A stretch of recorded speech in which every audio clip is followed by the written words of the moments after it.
Olá, mestres! Hoje eu vim dar uma dica rápida, eu vim falar de um assunto rápido, de uma lenda que existe na fotografia, que a gente precisa esclarecer aqui se a gente quer ter os melhores resultados em fotos, né?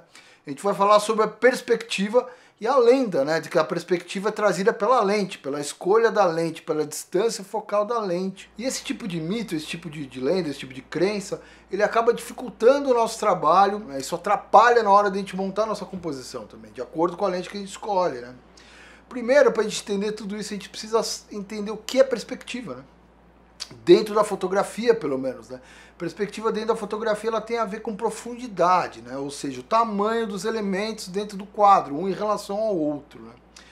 Então a profundidade tem muito a ver com isso. Vem aquele conceito do ponto de fuga, né? Lá atrás, que os objetos, quando eles vão se aproximando, eles vão aumentando, né? A perspectiva, ela não tem a ver com a lente. Ela tem a ver com a sua movimentação em quadro, com a sua distância que você está dos objetos que você está fotografando. Conforme você se aproxima, você se movimenta na cena, os objetos que estão mais próximos da gente, eles vão crescendo.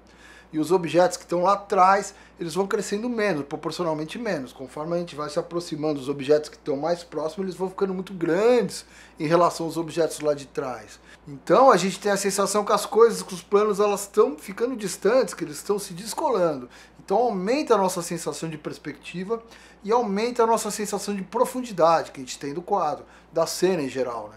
Se você for pensar, a lente tem um pouco a ver com isso também, mas como eu disse, não é diretamente isso. Porque, por exemplo, quando você escolhe uma lente longa, né? Distância focal longa, e você vai fotografar de longe, uma lente, sei lá, 135mm, você tem que ficar a uma certa distância da onde você está fotografando. Vamos supor que você vai fazer um plano americano, vai fazer um retrato, você tem que ficar a uma certa distância. Então nessa distância que você está, é por causa da distância que a gente tem essa sensação de maior achatamento na imagem, ou seja, você perde perspectiva. Os elementos, vários planos de uma imagem, eles se grudam, fica uma imagem mais plana, né? A partir do momento que você passa por uma lente grande angular, você tem que fotografar mais perto, porque ela abre muito, você chega muito perto da imagem. Então os planos se afastam. O primeiro plano parece que ele cresce muito, ele chega muito perto da câmera. E na verdade o que as lentes fazem, elas aumentam e diminuem a imagem. Ou seja, além de abrir mais o grau de abrangência da imagem, a área de abrangência, que as lentes elas variam, né, de graus, né, os graus de imagem do que você está vendo. Vamos supor, você está olhando uma paisagem, o tanto que vai caber dentro do quadro, da sua foto, né? Então as lentes de grande angular até teleobjetiva, elas variam mais ou menos de 180 graus até 2 graus, que é muito pequenininha, que são umas lentes muito teles, que ela pega aquela coisinha muito focada, elas alteram o tamanho das coisas. Quando você está dobrando, pegando uma lente de 50mm, passando por uma lente de 100mm, ela dobra, todos os elementos da cena, elas dobram por igual, elas ficam o dobro do tamanho, tanto de largura quanto em altura, não importando a profundidade. Tanto os elementos que estão lá atrás, quanto os que estão aqui na frente, eles dobram por igual. Então não tem a ver com a perspectiva. A perspectiva realmente é a sua movimentação em quadro. A galera de cinema acaba tendo mais esse conhecimento que a galera de fotografia, inclusive, porque tem aquele efeito chamado efeito Hitchcock, no qual você se aproxima com um carrinho, com um dolly, com muita velocidade para perto da cena, e à medida que você se aproxima e se afasta o zoom. Então você descola os planos e dá aquele close, né? Então dá aquele plano Hitchcock, aquele plano de suspense. Então a galera do cinema ela já manja muito disso. E nisso, sabendo de tudo isso, você pode manipular a perspectiva. Você pode manipular a perspectiva da forma que você quiser. Então a melhor coisa a se fazer, em primeiro lugar, você escolhe a perspectiva, a distância que você quer fotografar, a distância que você quer ficar dos elementos. Você escolhe primeiro a profundidade, né? Daí depois você vai escolher o corte, o tamanho que você quer que essa imagem ocupe no quadro. Aí você vai para uma escolha de lente, de comprimento focal da lente, distância focal da lente. E aí depois que você escolheu o corte e o tamanho, a perspectiva e o corte que você quer que ela invada o quadro, o tamanho que ela quer que esteja no quadro, de acordo com a área de abrangência da lente, aí você vai para o terceiro fator, que são as distorções. As lentes grande angulares, elas aumentam muito essas distorções ópticas, principalmente as lentes zoom e lentes baratas, né? Porque as lentes mais caras, as lentes mais prime, assim, os engenheiros ali fazem altos cálculos, que ela consegue ter as linhas se mantêm mais retas e tal, mesmo você se aproximando bastante da imagem. Lógico que isso tem um limite, né?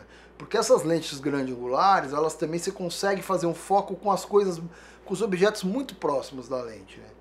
Então é uma visão um pouco incomum. Então quando você chega muito perto de uma coisa, você gruda muito a lente, os primeiros planos eles tendem a crescer muito, eles tendem a ficar mais arredondados, independente dessa distorção óptica ou não. Isso é uma característica da própria perspectiva, uma característica física. Nessa sequência de fotos feitas da mesma garota, a gente consegue ver como uma mudança de perspectiva consegue alterar os traços faciais, como existem distorções dos traços faciais dessa garota, simplesmente mudando a distância que a câmera está do rosto dela, né?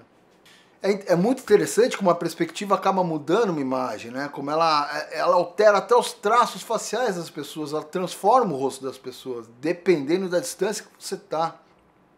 Então é muito preferível, em vez de ficar com as lentes zoom, né? Quem usa muito lente zoom, ficar resolvendo no zoom, aproximando e afastando no zoom, você também pensar na distância que você está fotografando, para conseguir os melhores resultados nas fotos de vocês.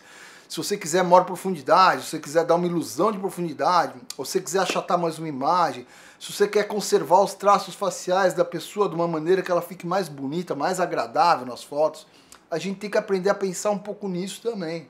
Uma lente que foi eleita uma das melhores lentes para retrato, para moda, uma certa época foi a lente 135mm, justamente pela distância que você tinha que ficar do modelo, da pessoa fotografada, que nessa distância a perspectiva ela ficava muito agradável aos olhos, os traços da pessoa acabavam ficando muito agradáveis aos olhos, né? Então, gente, espero que vocês tenham gostado desse conteúdo. Usem, apliquem, façam os testes de vocês, façam os testes com as lentes também, com as lentes grande-angulares, para ver até o ponto que ela distorce, para ver aonde ela distorce, em que condição. A distorção de lente também, ela é ocasionada também de acordo com o diafragma que a gente escolhe. Então faz o teste com vários diafragmas também.